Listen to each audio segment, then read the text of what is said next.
Welcome. Here's an inside look at our current work on the Lutheran Missal. We spent the last year cataloging the contents of more than 36 medieval German missals.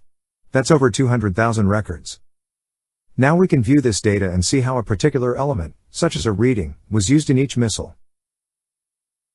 Here I'm working with the incipit, Ego sum vitas vera et pater meus.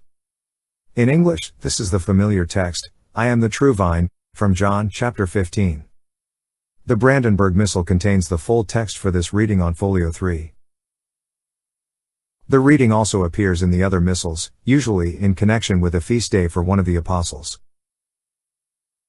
A bit further down in the list, I encounter another text that begins with a similar incipit, Ego sum vitas, vos pomites. This text, also from John 15, appears to be read quite often on the vigil of an apostle. Both of these passages from John are also found on many of the feast days for the saints. But this presents a problem. When the readings appear again, often only the incipit is given, along with a page number for the full text. For example, in the Bremen Missal, the incipit for Saints Victor and Corona is Ego sum vitas. This incipit is ambiguous, since both of the texts from John 15 begin with these words. To determine which text goes with this incipit, we'll need to look carefully at the missal. The Roman numerals following the incipit tell us that the full text is found on folio 162. Of the two texts, the second has no instance with that folio number, but the first matches exactly. If I click on that instance, the PDF will jump to the page with the full text. So, it's clear that this incipit should be matched with the first text.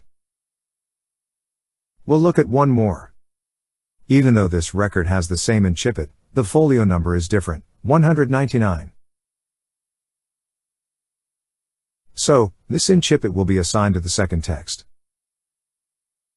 Scrolling down, I can see that there are about 50 more of these ambiguous incipits.